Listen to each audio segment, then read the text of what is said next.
Seorang perempuan meminta tolong pada pembantu yang berasal dari Filipina untuk membereskan rumahnya. Dan kedua anaknya, ketika ia dan suaminya bekerja, kedua anak itu laki-laki. Salah satunya berumur 6 tahun dan satunya berumur 2 tahun. Ia mendatangkan pembantu tersebut tanpa keinginan suaminya, yang mengutamakan istrinya untuk mengurus rumah dan anak-anaknya. Tetapi istrinya menolak pemikirannya dan tetap mendatangkan pembantu tersebut dan mengandalkan semua padanya. Pembantu itu sering bekerja keras dan terbiasa dengan kebersihan dan kerapihan.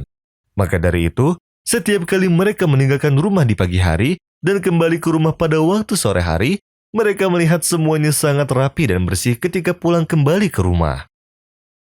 Suatu hari sang ibu merasa sangat lelah bekerja. Lalu, ia menghubungi suaminya dan memberitahu bahwa ia tiba-tiba merasa lelah dan ingin pulang ke rumah. Lalu, suaminya merasa kasihan dan memberitahu bahwa ia akan sholat zuhur di masjid dekat dari tempat kerjanya. Kemudian, ia akan pulang ke rumah. Lalu sang ibu pun pulang ke rumah dan terkejut karena tidak ada pembantu serta anaknya yang kecil di rumah. Dan ketika ia bertanya pada anaknya yang besar, di mana si pembantu dan saudaranya pergi, lalu sang anak ketakutan dan gemetaran serta tidak menjawabnya. Lalu, ia masuk ke kamarnya sambil menangis. Kecurigaan terus berputar-putar di kepala sang istri dan bisa mengalahkan rasa sakitnya serta bisa menahan amarahnya. Lalu sang istri menenangkan anaknya, dan si anak pun menjadi tenang dan berkata padanya sambil menangis, "Aku ingin memberitahumu ada darah, tapi aku takut dari pisau yang ia pegang." Pembantu itu menaruh darah pada pisau dan bilang bahwa ia membunuh ayahnya dan ibunya dan bahwa ini adalah darah mereka berdua. Dan jika aku tidak mendengarkannya, aku dan saudaraku akan merasakan apa yang telah dilakukannya pada kalian berdua. Dan semenjak 2 bulan engkau pergi bersama ayah, dia membawa saudaraku dan dia akan kembali sebelum kalian datang. Dan ketika saudaraku menolak pergi bersamanya, ia akan menangis karena diberi vakum listrik di tubuhnya. Lalu ia menyalakannya sehingga saudaraku hampir terjatuh karena kesakitan. Lalu ia dibawa pergi bersamanya. Lalu sang ibu juga hampir jatuh pingsan dengan apa yang didengarnya.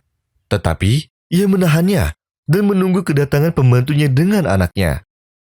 Lalu seketika ayahnya datang bersama pembantu dan anaknya sambil ia marah kepada istrinya dan berkata, "Aku keluar untuk sholat di masjid, dan ketika aku keluar ada sesuatu kebetulan.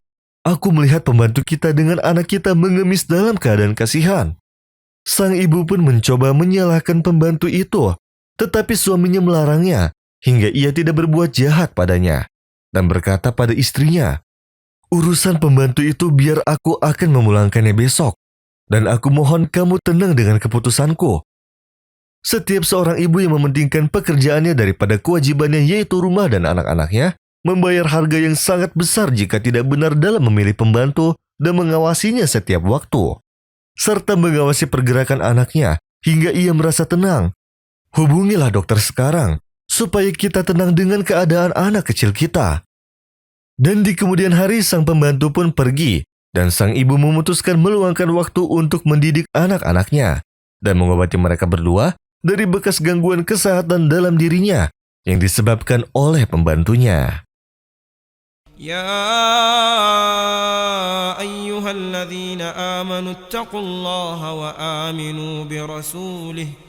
وآمنوا برسوله يؤتكم كفلين من رحمته ويجعل لكم نورا تمشون به ويغفر لكم والله غفور رحيم لئلا يعلم أهل الكتاب ألا يقدرون على شيء من فضل الله وأن الفضل بيد الله يؤتيه من يشاء والله ذو الفضل العظيم.